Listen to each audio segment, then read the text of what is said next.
안녕하세요. 같이 말씀하기 큐티 나눔 시간입니다. 오늘 말씀은 로마서 7장 14절에서 25절까지 말씀이고요. 오늘 말씀에서 사도 바울은 우리가 율법이 의롭고 또 하나님의 말씀으로 지켜야 한다는 것을 알면서도 우리가 왜 죄를 짓습니까? 우리가 율법을 잘 알고 있지만 우리는 자꾸만 죄에 넘어질 수밖에 없는 존재입니다. 라는 것을 말씀하고 있습니다.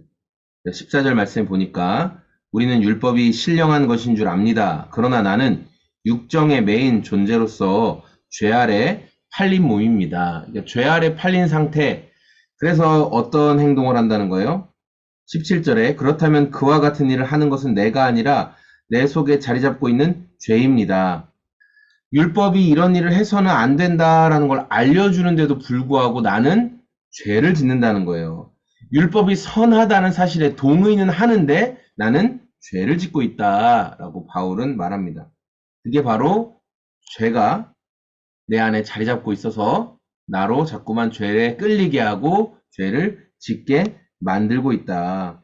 내가 선을 행하고 싶은 의지는 있지만, 그러니까 율법에서 말하는 이건 죄고 또 이건 행해야 된다. 이런 걸 알고 나서는 그럼 내가 선한 일을 행해야지 라고 그렇게 의지는 갖고 있는데 실제로 선한 행동이 일어나지는 않는다. 도리어 악한 일을 하고 있다. 그렇게 자신의 이 답답하고 이 괴로운 상태에 대해서 이야기를 하고 있습니다.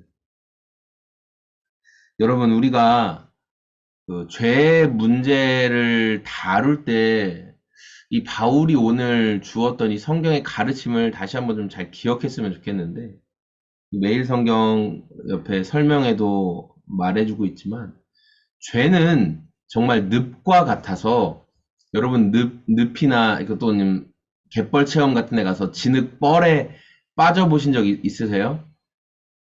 거기에 빠졌을 때 처음에 뭐 다리나 발목 정도, 뭐 무릎 아래 정도까지 빠졌을 때는 내가 힘을 주면 뺄 수 있어요. 그런데 이제 허벅지 이상 빠지고 허리까지 빠지게 됐을 때는 우리가 힘을 쓸 수가 없거든요. 내가 하체 힘을 쓸 수가 없어요. 그래서 거기를 빠져나오겠다고 더 발버둥 치면 발버둥 칠수록 점점 더 아래로 내려가요. 가슴까지 올라오고 머리까지 올라오고. 죄는 늪과 같아서 내가 내 힘으로 빠져나오려고 발버둥 칠수록 어떻게 된다? 오히려 더 빠뜨리게 된다. 그럴 땐 어떻게 해야 될까요? 그럴 땐 어떻게 되죠?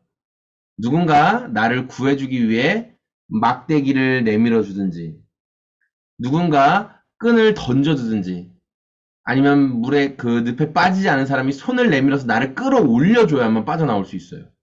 내 힘으로 안 된다는 거예요.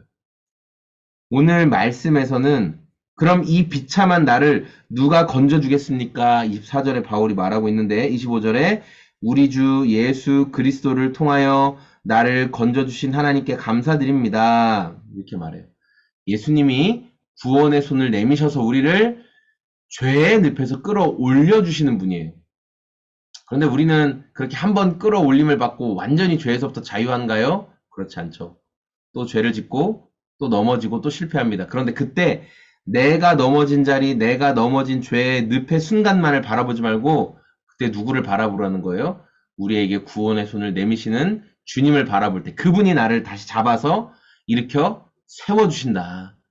나의 죄의 늪에서 허우적거리고 있는 게 아니라 예수님을 바라보라는 거예요. 예수님, 죄를 단번에 이기신 예수님, 제가 다시 바라봅니다. 저를 구원의 소망으로 다시금 이끌어주세요. 죄의 늪에서 빠져나오게 해주세요. 예수님을 바라보고 예수님의 구원의 은혜를 경험하는 저와 여러분의 오늘이 다 되시길 소망합니다. 고맙습니다. 안녕히 계세요.